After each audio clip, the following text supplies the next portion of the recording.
Well, you ought to go watch baseball in Korea then. If you think you see a lot of curveballs, changeups, split finger fastballs, they really pitch backwards there, especially the Korean pitchers. You know, a lot of them don't have really good fastballs.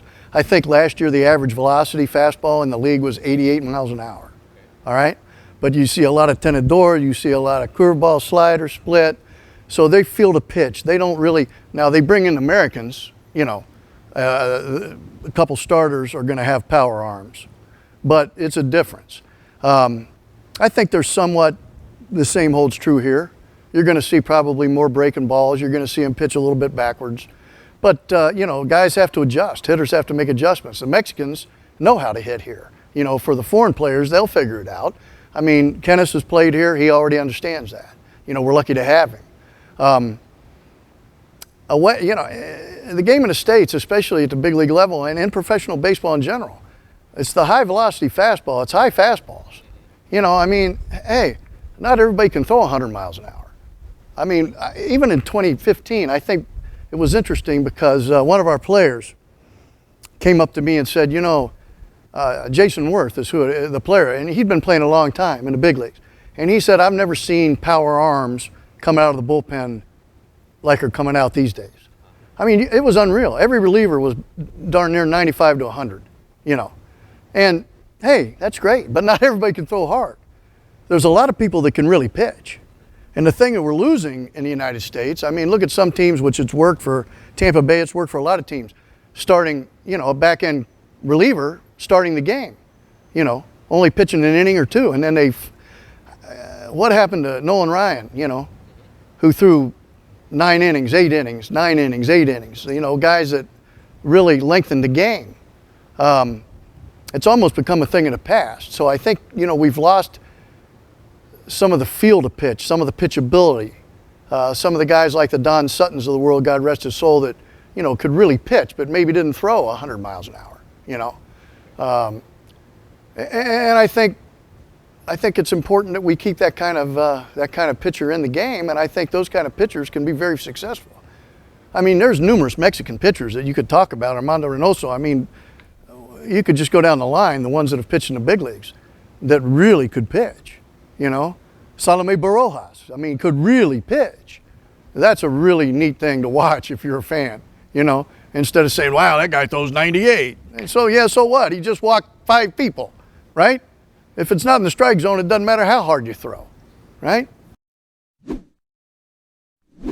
know, Vinny Castilla, Mora here, you know, many guys that, I mean, I managed against Derek Bryant, who's been involved in Hermosillo winter ball forever. I managed against him. He was in Monterey.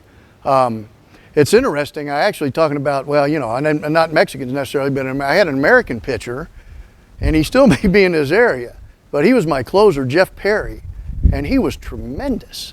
And he ended up pitching here for the Tecolotes, I believe as a starter. Actually married a Mexican gal and lived, at the time when he pitched here, he lived in Nuevo Laredo. He's a great guy. He could really good forkball. But, I mean, Andres Mora,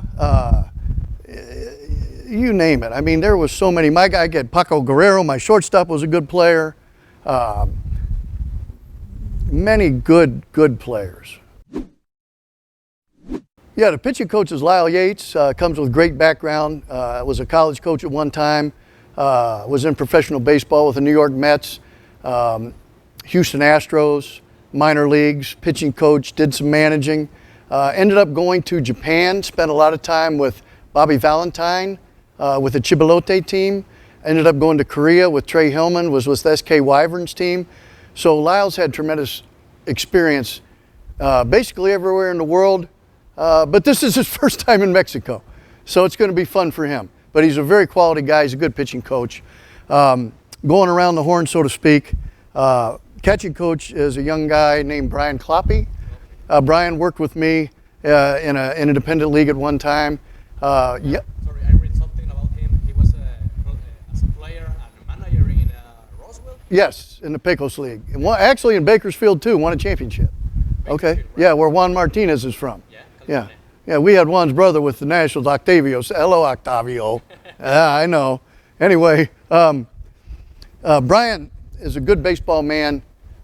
He was a pitcher. That was what he did when he pitched. Pitched a little bit of pro ball, but qualified, young, energetic. He's going to do a great job. First base coach, one of my favorites, Carlos Ornelas. We call him the Pony. He's a little guy full of energy. He's always smiling. This guy's never had a bad day in his life. Throws great batting practice. He's an excellent coach, and he's loyal to maybe to a fault. He was with me in Veracruz. He was with me in Veracruz. Yeah, tremendous guy.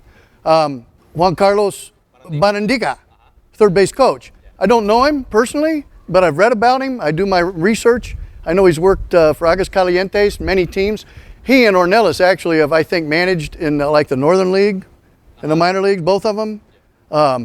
But they say he's great. He's going to be our third base coach, do a lot of our hitting instruction. The local guy, Senor Cuevas, Mr. Cuevas, whose father in 1953 pitched the first perfect game here, no hitter, I believe. I know that. I read the book. Baseball on the Border, I read the book, okay? But, you know, he's going to be a great help to me. He's been here. He's going to be my bench coach. He's going to be a tremendous help, knowing the league and also the work he does with the hitters and so forth. And who have I missed? First, third, bullpen coach. Guillermo, did I mention Guillermo? La Real. Venezuela. Yeah, Venezuela bullpen coach. He's going to be a tremendous help. He's been a pitching coach in the past, Venezuela. Tremendous background, winter ball. This guy's done it all. He'll be a great help to Lyle in Lyle's first year here in the league, learning the hitters and, you know, pitch plan, how we're going to approach to, you know, certain batters. And, you know, we're actually, I think it's going to be important this year. You know, Mr. Cuevas in the office does a great job with the analytics, and we're going to use it this year. We're going to use it. We're going to have pre-series meetings, advanced meetings. We're going to have daily meetings, starting pitcher, catcher. We're going to try to really get on the same page with the information we're provided that's going to help us win games this year. So, you know, I'm excited about that too. Well, I know. Well, hey, wait, Judith Garza, you're not going to mention her? Come on. From Laredo, you got to mention her, right? And then we got Mr. Martinez and I think Mr. Hernandez. Luna Hernandez, right? Oh, my God. Oh, okay, so we don't have enough time to tell you how much I love that guy. Okay. I call him Pumbaa. Okay? Why? I don't know. I just came up with a name. But this guy is maybe the best bat boy I've ever been around. Yeah. Conscientious, hardworking. He's a really good person. 24/7. Oh, I love the guy. He's just tremendous. We're very, very lucky to have him. And I think the other guy's name's Robles. Angel. I don't know him, but, you know, if he's taking orders from Pumbaa, he's doing just fine.